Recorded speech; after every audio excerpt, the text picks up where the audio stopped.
Let's start with how you came up with the story. Actually, I started as a ski filmmaker. Yeah. So between I was like 20 and 25, I was traveling around Europe and North America and filming skiing in the winters and editing in the summers. So, and then I started on film school. And I mean, Force Majeure is my fourth feature film, and I have been trying to find an idea or a situation that made it possible for me to make a feature film in a ski resort. Because I wanted to get back into that environment, but it's quite hard to find a situation that is interesting enough because it's such a kitschy world. Everybody's dressed in neon colors, and they have like those mirror lenses in the Googles, and they are like wealthy people that is total control of their lives. So, but it actually started with that I saw a YouTube clip of tourists staying on an outdoor restaurant and seeing an avalanche coming closer and closer to the restaurant. And I was interested in the 3 seconds when the reactions went from joyful cheering to screams in panic. And I thought it was so interesting to have those two very different moods so close to each other. One thing that we really want to experience, like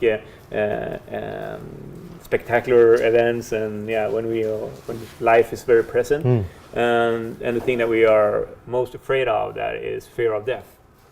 And it was the exact same thing as in the film. It's only the snow smoke that reaches the restaurant. So all the restaurant guests had to go back, and they were like dealing with a little bit of embarrassment and or feeling ashamed of maybe exaggerating the fear, or so that was like the starting point. And then I started to elaborate that it was a family on the outdoor restaurant, and when I told about this situation to a friend of mine, he said, "What about if it's only the father that runs away and he has to come back?" And suddenly I realized here we have this is possible to build a feature film around this incident.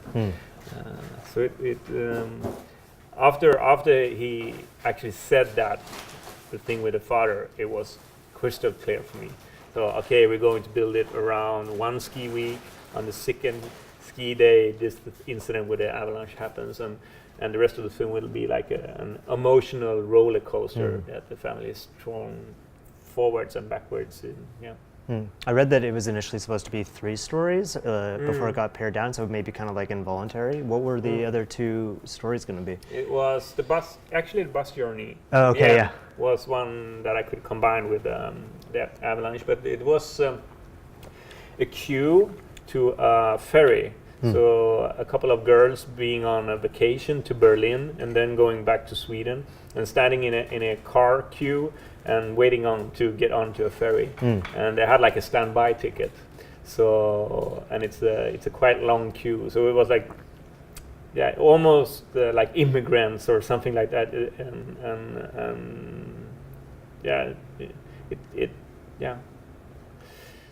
But when the incident with Avalanche were developed and this came off with the father, it was quite easy to take away the other stories. And what is it about the class system there and the local culture that is like related to ski resorts? Like, can you maybe give some context to like what skiing means locally? And when it comes to the social, economical aspects of it, I was interested in it from a historical aspect. I mean, the modern ski resort was created in the 50s and the 60s in the French Alps, and you can see those kind of complex just put down into the mountains, and it's a total economical plan built up around the nuclear family. And I mean, I was interested in actually watching the nuclear family from an historical aspect also, because we see it as something so fundamental in our lives. But if we look at the late 1800, the large family was the way that we were living our lives. And when the industrial economical were started in the cities, people were moving into the cities, and we have to move into small flats, and therefore we couldn't live with our grandparents anymore. So we invented the term nuclear family, and we said to ourselves, the most important things for the kids are the mom and the father. But I mean, the nuclear family is such a much more fragile family construction than the large family. I mean, because if the father and the mother is not working or is dysfunctional in any way, the children is much more exposed than if they have like the grandparents around them. So I was interested in the ski resort because the kind of lifestyle that we have today that is totally how to say, based on a consuming nuclear family, is very attached to that kind of living. And the behavior of any given one of the family members, like if they do something like run away from the avalanche, how does that affect that dynamic? It made me think of the teacher in Involuntary, like, you know, how if you do something, there's a repercussion for the tribe, I guess. I mean, I read like 2 different sociological studies. One was about airplane hijackings, and you can tell that the frequency of divorce was extremely high after airplane hijacking.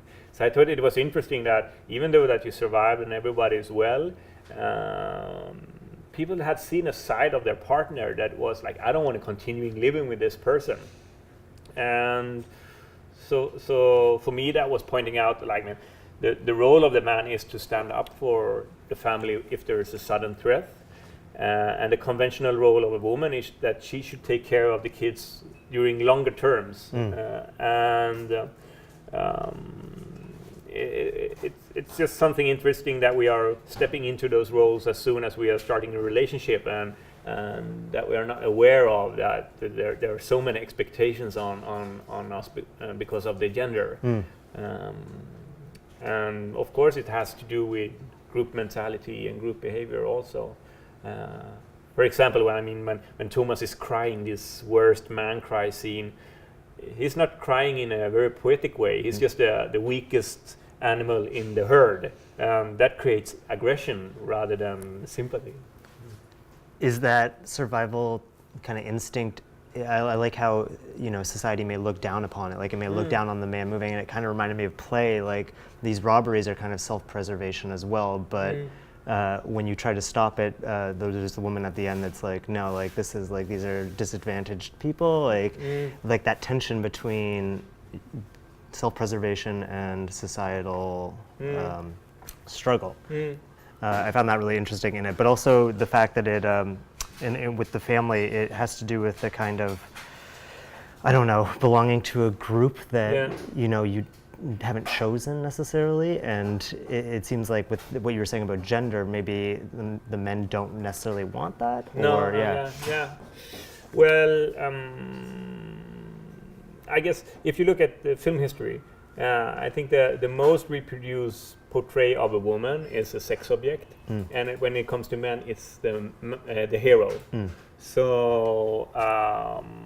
And if you look at statistic, what happens in real life, for example, I read an investigation about ferry catastrophes. So if you look at from Titanic to Estonia, the percentage of survivors are men in a certain age, and the one that dies are women and kids. So the expectations on the man is that he should stand up for his family when there's a sudden threat. The thing is that the man actually have the ability of acting egoistic when it's needed. And these are the ability that you need if you are going to survive in a crisis situation. But we are so fond of the hero examples and people acting heroic. So when someone doesn't, we think it's an exception from the rules. But actually, 99% of people that survives have to act egoistic. So there's something about the reproduced culture and reproduced cinema that doesn't fit with reality, and that's actually when I get most interested in a topic, when I can see, wait, something is wrong here.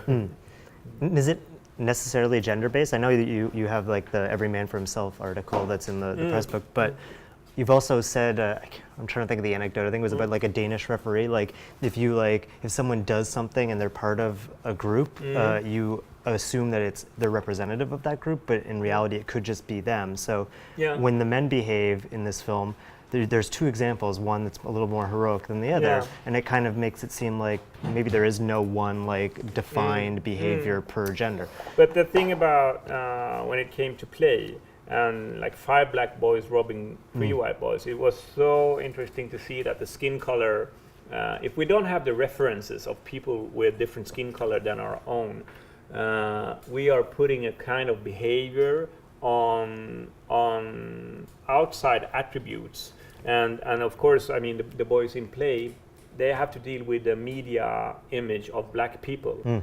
So if black people are portrayed as hip-hop artists or sports stars, or this will be something that we project on the black skin color. But when it comes to white male, we are not very used to be treated as a group. So we say immigrants are a group, women are a group, kids are a group, but we are the normality. So I thought it was very interesting to say, okay, no, men actually behave more egoistic in in a crisis situation. We can see some patterns here in connected to gender.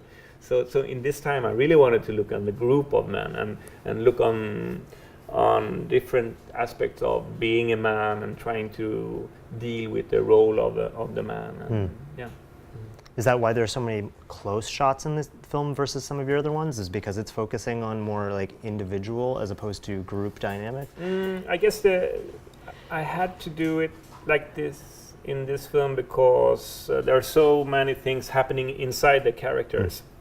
And the struggle of the characters trying to deal with other persons, and the battlefield is actually inside the characters. And so for me it was a really challenge to, I mean, I had the same kind of shooting procedure that I had in play, where we are one camera position each day. So we actually put one day on a face shot like this. And in the beginning I had a hard time believing that something really, really interesting would happen when we use this way of shooting. But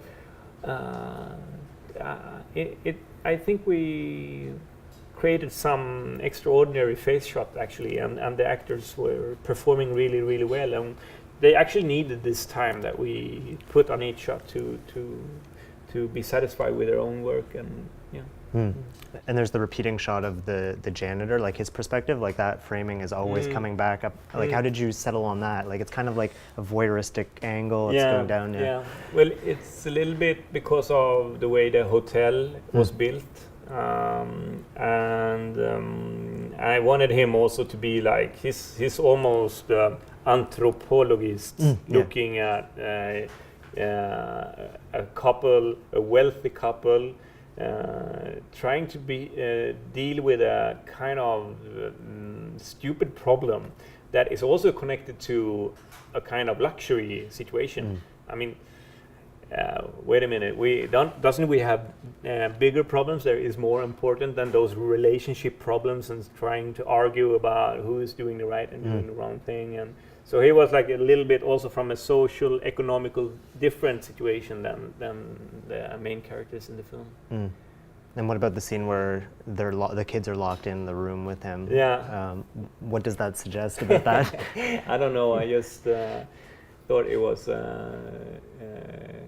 humoristic situation, and like the kids want to get out, and the parents are forcing them to be in the room when the cleaner is there. And, Going back to the shots you were saying about the faces, the portrait's really interesting. Like thinking back about it, like how that's the start of the film is the portraits being taken, and then how when there is the actual heroic scene that kind of happens later with the wife, there is almost like you're shooting a portrait of him like slowly coming out of the like what is the role of that photography, and how did you select that as at the beginning of the film? Well, what I really wanted to highlight with the start of the film was, of course, that there are expectations of who they should be and what a happy family is, the expectations on a vacation. I mean, if you look at traveling catalogs, the ads for traveling companies, it's so easy to see that vacation is payback time for the man. So the woman is like very often sitting in a sun chair with a drink in her hand, watching the man playing with the kids. So it doesn't matter if the man have been working less or more than the woman. It's payback time for the man, and the one that decides where to go to travel is the woman. She's the buyer. So I mean, there were a lot of things that I think is in this tourist photography thing where they are supposed to act in a certain way that I wanted to start. Yeah. How did you pull off the Avalanche scene? I know you said before the movie was released that it would be the greatest Avalanche scene of all time. The greatest Avalanche scene in film history was the goal of it. Actually, I really like to say things like that. For an example, the worst man cry scene, or when you say things like that, it's much easier to direct the scene afterwards, because when everybody knows that we are trying to pull off the most spectacular Avalanche scene in film history, we really have to do our best. So setting this kind of goals is quite good, I think. And we shot, the Avalanche is actually shot in British Columbia in Canada. Oh, really? So it's a Canadian Avalanche, messing things up for a Swedish family in a French ski resort. But it was I mean, it was a major project. They were out location scouting and trying to find the right face, and we were doing like they were flying around with a helicopter and trying to spot the location, and then the conditions have to be right. But in the end, we bought the clip from a frame pool that is stock footage. Oh, okay. Did you have to use many like visual effects on the exteriors? Both on location, because we shot it in the studio in Göteborg, and also afterwards, of course, in digital effects.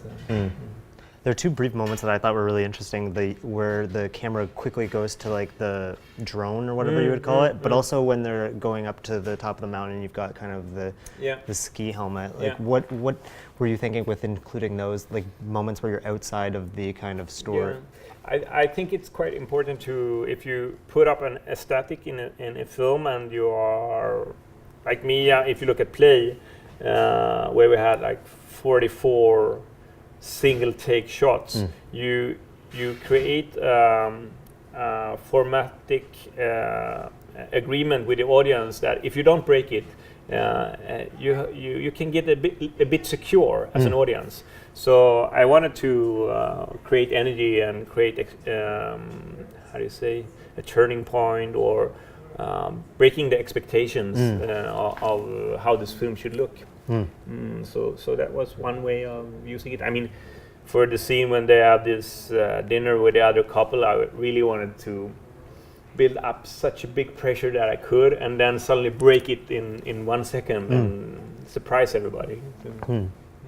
I like those scenes with the other couples, because there's such a compulsion to kind of see what other people think about this behavior. Like it's almost like a little sociological experiment that's happening within the film. Was that something that you were looking for when, like, what is it about human nature that makes people want to solicit the opinions of? Yeah, I mean, it also was inspired of the fact that a friend of mine that had a similar experience at Avalanche with his girlfriend, and for half a year after that incident, every time she got drunk, she was like, "Yeah, you know what my man did?" So I were in like at least 2 or 3 dinners when all those emotions came back for her, and she had to talk about it, and so they were inspired of this. But also I wanted, and you know, the Mats and Fanny couple, I mean, he's like 10 or 15 years older than Fanny is, and in the beginning I wanted him to be in control of the relationship, him to be the one that is more stable than she is, and turn that over. So even though he's rational and he can say nice things during the dinner, or he's trying to help Thomas, that when he's accused of maybe you would have run also, then he's like being really, really childish, and it's like the Avalanche just an emotional avalanche just continuing going through the film. Did you know someone that had the coach experience at the end? With the bus? Yeah. No, but there was also something that I have found on Google and or on YouTube. You can Google it. It's idiot Spanish bus driver almost kills students. So it's. But I really like the fact, Charlotte, the character that is having different boys or men during the whole ski trip, and living this sinful lifestyle by having a husband at home and still doing this. In the end of an traditional film, she will be punished. And I wanted her to be in the couch and everybody outside, and it's almost like this biblical moment where we are waiting for the bus to go over the cliff edge and just crash down, and Charlotte is being punished for her sinful behavior, but instead she is like surfs away to the airport and everyone else is left behind and lost. So. It's kind of a Buñuel moment too, right? Where they're all was that like a specific reference? No, but I mean I don't know the title in English. It's the discreet charm of the bourgeois. It's a fantastic movie, I think. And Buñuel is like his humor. I love him. But I think Viridiana is the one that I like most of his films. But I'm happy when people are making, I say, connections with Buñuel. Well, the film has a lot of humor in it. Like it comes to like punctuate certain moments where you can't, as an audience, feel like too much pain, because then there'll be like a kind of ironic, funny moment that happens. Were you like rhythmically setting those up so it would not be so consistent? No, but it's not on purpose. What I like is when horrifying moments is just close to very humoristic moments, and I really like when the audience is not 100% sure of how they are expected to react. So someone might be laughing, but another person is like, how can you laugh about this? This is horrifying. And I think that, I mean, when quite dramatic things happens in real life, they always have a touch of humor in it. The tragedy can be so big, but there's always something very trivial taking place just next to it that highlights an existential humoristic situation. And could you talk a bit about the use of music? Like it's very emphatic throughout the film. There's the repetition of the same piece of music. I think when I edited Play, it was really, really hard work to edit Play, because if we change something in the middle of the film, we have to look through only maybe 10 or 12 cuts or something like that. So it was very hard to keep the focusing on when we're working with editing. And it's real time, right? That And and it was hard to create dynamics in Play, of course. And that made the film quite fragile when it comes to different screenings. One screening could be like the best screening ever, and another screening is like when people in the audience is sitting like, here is where you should cut, or So I wanted really to make Turist or Force Majeure a more dynamic film. I wanted to put in elements where we could bring up the intensity and still have the possibility to go really deep into other scenes and situations. So that's why I used this Vivaldi Summer music. When Play came out, you had Force Majeure as an idea. Do you have your next film already planned out? Yeah, but I have an idea that almost came out where we were working with Play, because it was so interesting. That was it was interesting to see that there were a lot of adults seeing the robberies take place in public places, but no one actually could go in and do something. So it was highlighting a kind of how do you say, a hard time to take responsibility for actions taking place in public places. And a friend of mine that is around 70 or something, he told me that when he was 6 years old, his parents put an address tag around his neck, and they let him out and play on the streets of Stockholm. And at that time, we saw other adults as someone that could help us if our kids were in trouble. But nowadays, we see other adults as someone that is threatening our kids, and that's a major change in attitude. So when we were talking about this, we came up with an idea that we should build a symbolic place that reminds us of our common responsibility. So in a strategic square in, for example, an European city, we should mark out a square on a street. And if you are needing help or something, you can go and stand in this square, because then everybody around have to walk up and ask, okay, can I help you in some way? Why are you standing here? Or if you are tired and you want to leave your luggage, you could put your luggage in that square, because in the square you're not allowed to steal. So it was like a way, the idea of the square was to building up a culture where we are reminded of our common responsibility. And this square should be like a red thread through the film, and around it should be like incidents where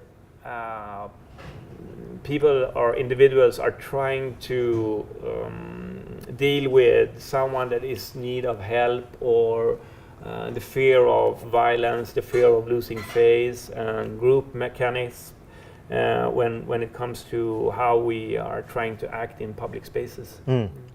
Okay. Thank you so much. Thank you. Thank you very much. Thank you. Okay. Nice meeting you.